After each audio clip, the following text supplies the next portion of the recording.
Mas aí tem uma questão que é até tradicional aqui no nosso país. Eu entendo que com o seu discurso disruptivo você acredite que isso possa ser mudado. Mas o senhor disputa a presidência da República, ou vai disputar, pretende disputar, sem nunca ter exercido um cargo eletivo. O nosso país é complexo, tem crise econômica, crise institucional, pressão institucional.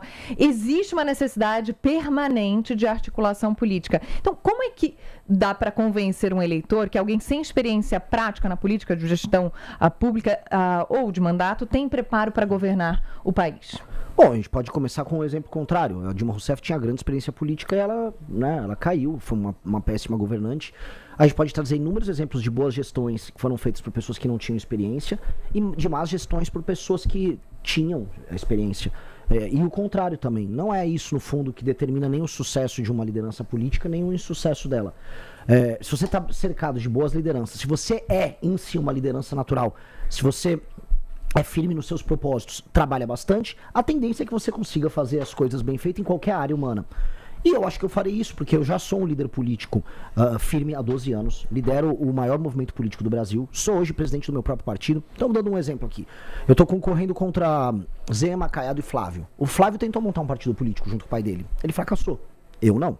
O Zema foi atacado, após ter uma opinião sobre o Flávio, pelo próprio partido. O partido dele, em diversos estados, soltou nota contra ele. Eu não, o meu partido me apoiou, porque eu sou líder. O Caiado não pode pegar um avião, sair de Goiânia e ir pro Rio de Janeiro pra falar, sou candidato ao governo. Ele não é líder de nada, o partido dele, que é do Kassab, tá fazendo campanha pro Lula na maior parte dos estados. Então, do que serviu a experiência deles? Se o básico do básico do básico é entrar numa guerra com o exército, eles não têm. Então, a experiência administrativa acaba sendo condicionada à experiência política e à sua capacidade de ser líder. E nesse sentido eu estou alguns passos na frente de todos eles. Excelente referência que você trouxe na questão da Dilma Rousseff, porque a Dilma Rousseff ela é eleita, endeusada inclusive por parte do empresariado brasileiro, numa grande onda positiva do petismo, mas ela acaba caindo. E muito se diz, que ela cai por quê? Porque ela não consegue viver o dia a dia do nosso presidencialismo de coalizão, que é essa relação muito peculiar, para não falar outra coisa, da presidência da República com o Congresso Nacional. Qual que é a sua visão, qual que é a visão do Missão a respeito disso? Bom, esse aqui para mim é o tema mais importante do Brasil. E quem resolver isso, e não é só resolver ter governabilidade, é resolver os instrumentos que fazem com que um grupo de bandidos sem nenhum interesse nacional estejam o tempo todo compondo e mandando nos governos. Quem resolver isso, resolve o Brasil. Tá? Então, eu tenho um livro publicado agora, o livro amarelo, que é o livro de propostas do partido, em que a gente traz o que a gente chama de lei de responsabilidade gerencial. E se eu puder me estender um pouquinho mais nessa resposta, é bem importante, porque para entender isso, a gente tem um modelo no Brasil, que é o tal do presidencialismo de coalizão, que faz com que o presidente da República, mesmo vencendo a eleição, ele é obrigado a ganhar uma segunda eleição, que é a composição do governo. Em países parlamentaristas, ao formar um primeiro-ministro, você consegue já ter a maioria, porque você só é primeiro-ministro da maioria no parlamento. No nosso modelo não, é um modelo esquizofrênico, maluco, que um presidente tenha, vamos dizer, 50% mais um dos votos, e não obstante ele não consegue governar. Então o modelo que não é funcional, é um dos modelos mais estúpidos que tem. E do outro lado nós temos uma coisa que é bem brasileira, tipo uma jabuticaba, que é o centrão, que é o político que é eleito comprando votos eleitores. E sim, assim, não é um exagero que eu tô falando, o voto é comprado e a compra acontece ou no momento da eleição ou durante o mandato do político, e com base nisso ele precisa o tempo todo ter um caixa 2, uma operação de dinheiro que fique rodando para ele ficar municiando a troca de favores dele com o eleitor, com seus prefeitos e vereadores. E aí esse deputado federal, que não tem compromisso com nenhum tipo de ideia, com nenhum tipo de visão de Brasil, ele fica apenas colocando uma faca no pescoço do presidente em questão para aderir ao governo mediante troca de favores. Este é o grande problema, que a Dilma não soube lidar, que na verdade ninguém sabe lidar. Muita gente tenta resolver isso aqui no topo. O correto é a gente resolver na base. E resolver na base como? Entender o que faz um deputado tão canalha assim ser eleito. E essa é a questão que a gente precisa mudar. As pessoas vendem o voto para os políticos porque elas são muito pobres e muito dependentes na base. E os políticos não entregam nenhum tipo de melhoria. E mais, hoje um prefeito é apenas um instrumento de, vamos dizer, de guarda das emendas que são enviadas pelo deputado. Nós vamos inverter a pirâmide. E qual é a ideia?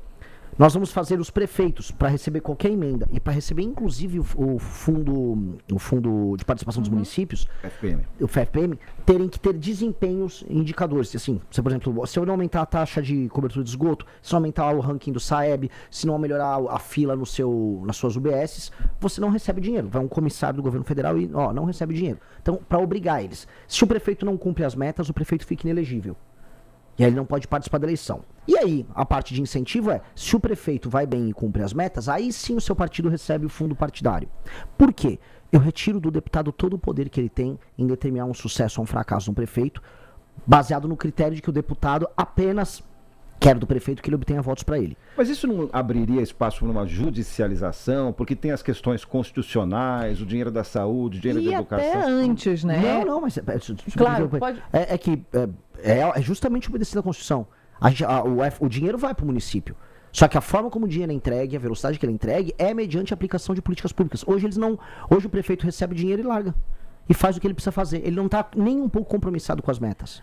Agora, Renan, todas essas mudanças que são profundas que você propõe, né, no funcionamento do Estado, elas dependem, na prática, do Congresso, dependem de negociação política, dependem de maioria, de PEC, de articulação, o que for. Para cada uma dessas específicas tem um andamento, um processo específico. Eu queria entender como é que o senhor aprovaria essas mudanças sem entrar justamente na lógica das alianças, das concessões políticas que o senhor critica tão duramente e que é um propósito do seu partido. Bom, eu vou ser brutalmente honesto. Todo mundo sabe, quem é eleitor meu, quem nos acompanha, que eu não tenho grandes ilusões sobre a classe política brasileira e tampouco sobre o eleitor brasileiro. Haverá um monte de ladrão querendo fazer negociações sujas comigo, porque o eleitor vai votar no monte de ladrão. E tá dado.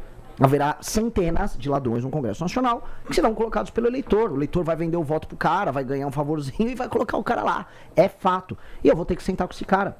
Eu vou ter que compor o governo com os partidos desse cara. Eu não estou com ilusões, eu não vou conseguir governar nesse modelo atual e não vou conseguir até alterar as regras do jogo que fazem com que esse ladrão chegue lá sem antes sentar com ele. E é, infelizmente, vamos dizer, consequência do modelo democrático nosso. Eu vou fazer um governo de composição. O que eu não vou compor na base da grana e da troca de favores financeiros. O único lucro que a pessoa poderá ter comigo, que o deputado vai ter e o partido, é o lucro político. O que é o lucro político? Se eu apresentar uma política pública funcional no estado daquele deputado, eu vou lá e vou fazer ele ter o lucro político. Ele desfrutar da vitória comigo. Natural. Um exemplo. A gente vai fazer um combate muito forte ao crime organizado. Eu vou lá no Ceará libertar a cidade de Santa Quitéria que está com o Comando Vermelho. Vou chamar os deputados do Ceará. Venha, levem um lucro político comigo. Agora, lucro fiduciário, grana, não vai rolar. Não vai rolar. Isso não vai rolar. E aí vou ter impasse. Se eles quiserem ir pra guerra com isso, eu vou pra guerra com eles também. Inclusive, me alio com quem não imaginam. Vou dar um exemplo. Flávio Dino, que é do campo político oposto ao meu, ele está fazendo um trabalho sério de fiscalização com emendas. Pois bem, eu vou apoiar o Flávio Dino. Vamos pra cima. Vamos apoiar a Polícia Federal e vamos pra cima de quem tá desviando emenda. Se o Congresso quiser ter o lucro político das boas políticas do meu governo, bora, compõe o governo com todo mundo. Se o Congresso quiser me achacar, vou chamar o Flávio Dino e aí eles vão se ver com as emendas que eles roubaram. Ponto. Sem discussão.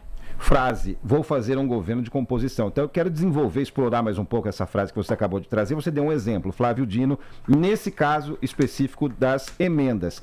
Quem você enxerga hoje, nomes e legendas, que poderia, em alguns aspectos determinados, fazer parte de um governo de composição do Missão a partir de 2027. Por exemplo, Tereza Cristina, ela é de um partido do Centrão. Não teria problema nenhum em ter uma Tereza Cristina, que é de um partido do Centrão, participando no governo meu. O ex-governador do Espírito Santo, Paulo Artung, foi um governador sério, é de partido do Centrão, não teria problema nenhum de ter uma composição com ele. Esses partidos do Centrão, eles são compostos na sua maioria por tralha, por porcaria. Mas há quadros bons pontualmente. Eu toparei, você quer participar comigo, PP, partido do Ciro Nogueira? Só não quero o Ciro Nogueira, por favor. Agora, tem alguém interessante aí? Me dá, não tem problema nenhum. A composição terá que ser feita, infelizmente. Ela é condicionada ao quê? O programa é nosso. Porque o que nos elegeu foi o programa. Então eles vão executar o meu programa, que é o programa que venceu nas urnas. 2, Vai tocar o meu programa? Trago. Não haverá negócio, não haverá porteira fechada pra nada. Porque a gente sabe muito bem, por exemplo, que como é que funciona esse jogo? Um cara pede um ministério e ele acha que o ministério é um feudo em que ele fará negócios. E é ali que surge a grande corrupção. O ministério, ele tem autarquias ligadas a ele vai ter empresas públicas ligadas a ele tem orçamento, ele consegue administrar eventualmente o envio de um recurso pra uma área aqui, outra ali. E é ali que vai rolando a roubalheira. Não vai rolar. As empresas públicas, as autarquias, as políticas públicas, elas vão ser tocadas por técnicos nossos, e o partido que vai compor, ele vai compor aquele governo baseado na ideia de que ele vai ter o lucro político conosco. Só isso. Ponto.